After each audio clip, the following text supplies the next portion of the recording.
Hey, namaskaram, everybody. Blessings, and welcome to another spiritual reading time video.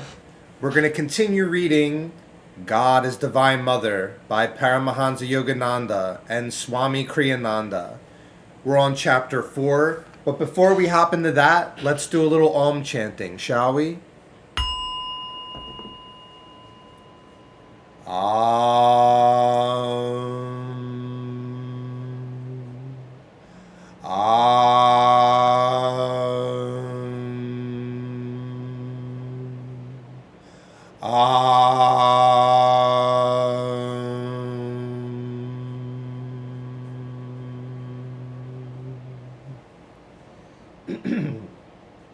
Om, peace, bliss.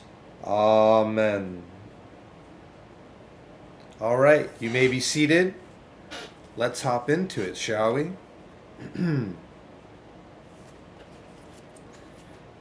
Chapter 4. The time for knowing God has come.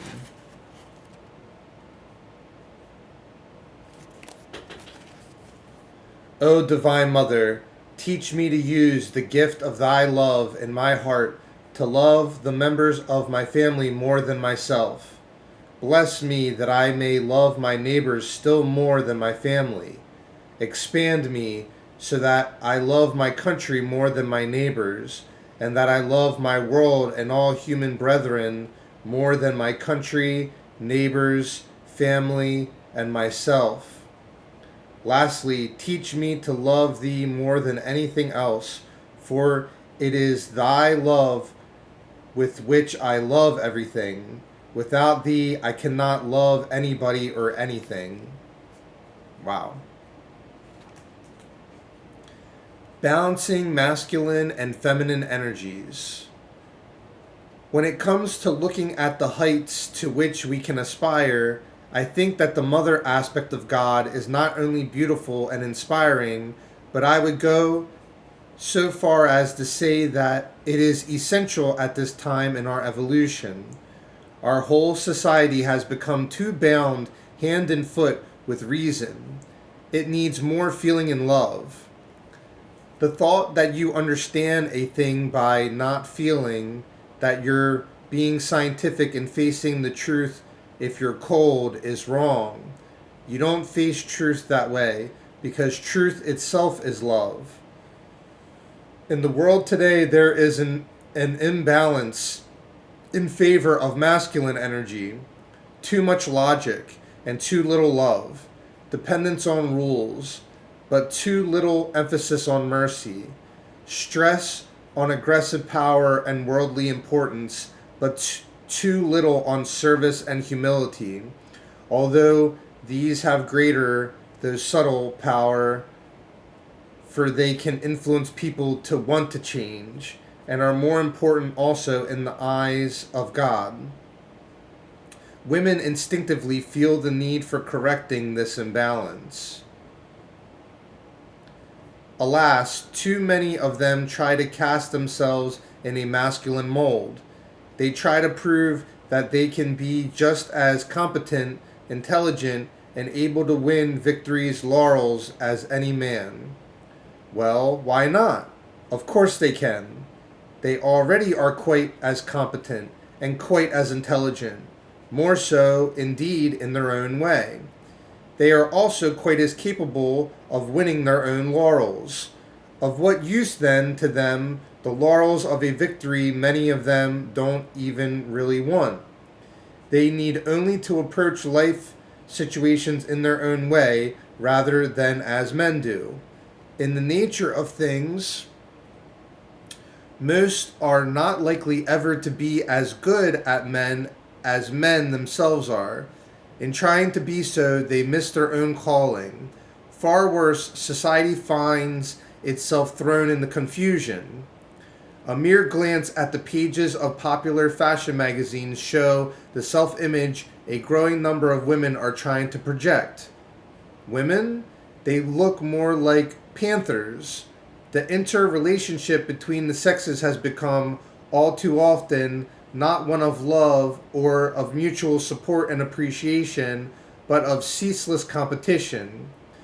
Disharmony in the home has become almost the norm, and antagonism between men and women has increased to the point where it almost seems sometimes as though the world were divided into two hostile camps. I know a number of men who, even well into middle age, have never had a girlfriend, not because the idea of being married held no appeal for them, but because they felt intimidated by the hostility and aggression they felt from the other sex. And some women, for their part, loudly disclaim any interest in men whom they perceive as aggressive and insensitive hulks. Unfortunately, both sides are right. Many men react with instinctive aggressiveness when confronted by what they perceive as a threat. Other men, when threatened, simply withdraw into themselves. Women, for their part, perceive masculine aggressiveness as intolerable bullying and masculine withdrawal as a proof of insensitivity. Neither side properly understands the other, and in this gladiatorial arena, I see no possibility that either side will emerge the victor, but rather can only lose, for they destroy the very thing they themselves most want, loving harmony. As long as women perceive themselves as persecuted victims of male aggression, as long as they feel themselves threatened and oppressed by the system, as long as they dwell on the thought that they are not getting a fair chance to fulfill themselves, they will attract the inevitable consequences of such attitudes: insecurity and low self-esteem. The magnetism they project cannot but return to them with boomerang effect. Women, far more so than men, have the potential to uplift humanity. For feeling, not reason, is that aspect of human consciousness which can inspire, purify, and transform. If instead of developing with calmness and dignity, it grows like a wild hedge, twining its limbs about itself with untamed emotion, it creates only disorder. Women have a responsibility to society. First, however, they have a responsibility to themselves. And whatever else is said, women are unhappy with the present state of affairs. Mother Nature, through their discontentment, has given them a motivation to change. The cure for a persecution complex is not reassurance from others, no matter how earnestly it is offered. The cure for personal insecurity or for low self-esteem is never arrogance or domination over others. Women will never be contented for long if men acquiesce, as many are trying to do, to their demand for equality on masculine terms. The cure for discontentment will come when women acknowledge their gifts as uniquely their own. Men also must accept that this gift is right and true, and absolutely necessary to the equilibrium of society as a whole. Mutual recognition will come not from aggressive competition, but from shared respect and appreciation, and from an attitude of friendly cooperation, not of seizing from one another angrily.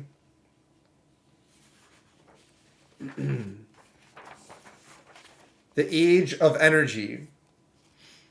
Much of the problem today arises from the simple fact that people sense a new consciousness in the air. We have emerged from Kali Yuga, a male-dominated era when physical force seemed the only way of attaining one's objectives, and are already being swayed by the fresh spring breezes of Dwapara Yuga, the age of energy.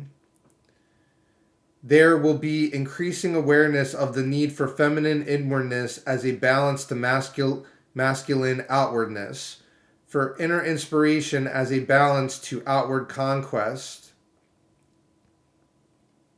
for feeling as the very essence of consciousness itself.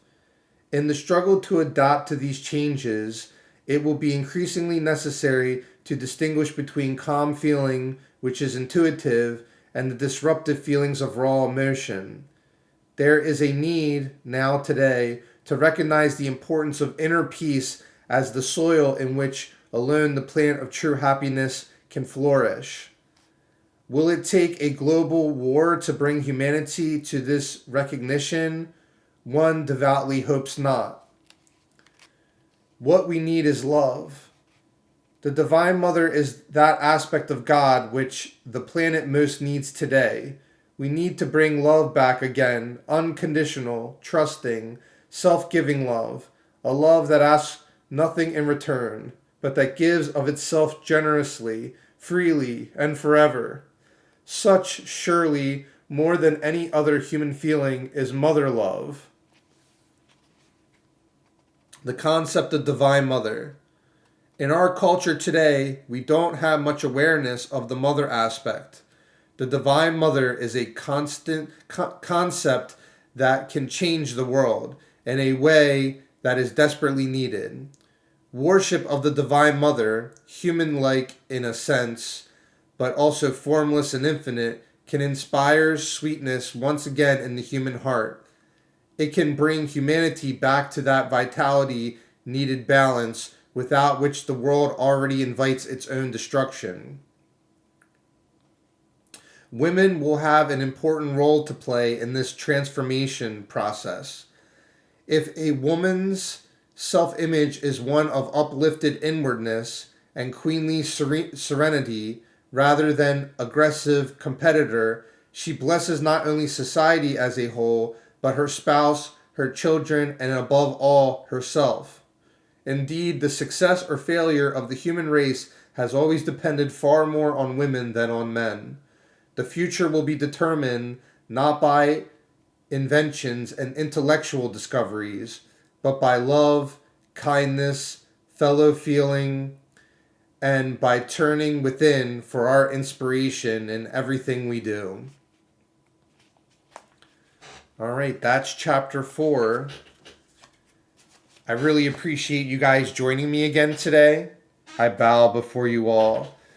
I actually meant to talk about this in a video the other day about bowing before things. So, different deities or avatars or objects of worship, such as, because there's something that oftentimes that the religions get wrong where they say, oh, like you shouldn't idol worship, but it's not idol worship, it's ideal worship. Different things like, whether it's Hanuman, Krishna, Jesus, Buddha, Devi, Shiva, all these different things. Well, we're bowing before the God essence within it, but there's different aspects of God represented in these ideals. But as Sadhguru says, bowing before the sun, the source of energy and light and warmth. There's like I believe like the 5 elements are in everything. Let's see if water, earth, air, Akash,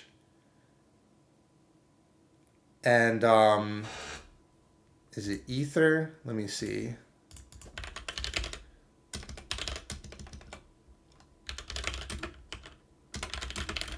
Hang tight real quick. So earth, water, fire, air, and Akash. Akash is the etheric.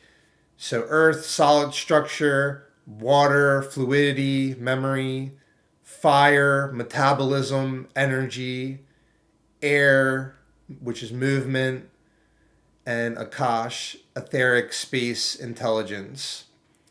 So, according to Sadhguru, the 5 elements known as Pancha Bhutas that constitute both the human body and the cosmos. Mastering these elements, Bhuta Siddhi, is vital for health and spiritual well-being. The human body is roughly 72% water, 12% earth, 6% air, 4% fire, and 6% Akash. Water holds immense memory, and its molecular structure changes based on how it is approached. That's why we bless water before drinking it by putting the hands on it and just giving love to the water before taking it in. Reverence for water and food, the sustenance for our life. Air, although a small percentage of the body, it is the most dynamic element.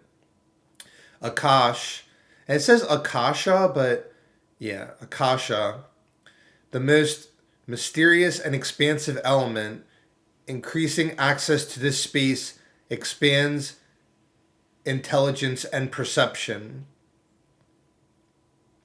Bhuta Shuddhi. Yoga provides both to purify and control these elements, enabling one to move beyond the physical limitations of the body. So, once again, I just mentioned that. That was even a good refresher for me. We always need to kind of refresh ourselves on these fundamental truths. Truth is one. Men call it by various names. But everything is a play of these 5 elements. So bowing before that, seeing the God essence consciousness permeating everything is a very important practice. And yeah, so that's pretty much that. I don't really think there's anything else right now that I need to ramble on or feel urged to ramble on. But once again, eat healthier foods, drink water instead of Coke and all these other things that are not really good for the system. It's okay occasionally if you want to treat yourself to something, but just not daily drinking it all the time, especially coffee too. A dependence on coffee, it gives you immediate energy, but over time it's going to deplete energy and you kind of become hooked on that substance. And also abstaining from drugs and alcohol unless it's something prescribed from a doctor. But yeah, I think drugs and alcohol in general are not beneficial. They're poisonous, and we're better off without them because it can seem like it's an immediate fix, but it's really kind of just suppressing things and dulling awareness. And yeah, it's definitely not good over time and not good in general. So, all right, I think that's everything. We'll conclude with 3 Om chants. Om. Om.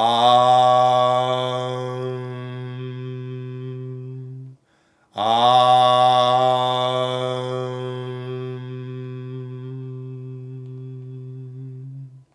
Om. Peace. Bliss. Amen. I just wish to pray for you all. I pray for you all to have prosperity, abundance, love, joy, appreciation, unity, and bliss. I wish for everybody to learn from mistakes and grow, to continue to push forward and to grow as human beings. And remember, to be, to do, to have. We are a human being, despite what society says. And humans are a possibility, not a resource. And there was something else I was going to say. That, yeah, may your lives bless the world. May we create a world full of love, light, and laughter. And may we practice meditation every morning after a shower or bath and before we eat anything, and to align ourselves and center ourselves to prepare for the day and to prepare for our lives and to seek truth, to go from untruth to truth, and to strive to be anchored in the truth of God. And also, I wish to share the affirmation of you can do it. You can do this. Keep moving forward. Keep going. You're doing amazing. You're beautiful. You're awesome. You're amazing. You're beautiful. You're awesome. You're amazing. You're beautiful. You're awesome. You're amazing. And you have a divine, unique gift to share with the world. I bow before you all. Peace.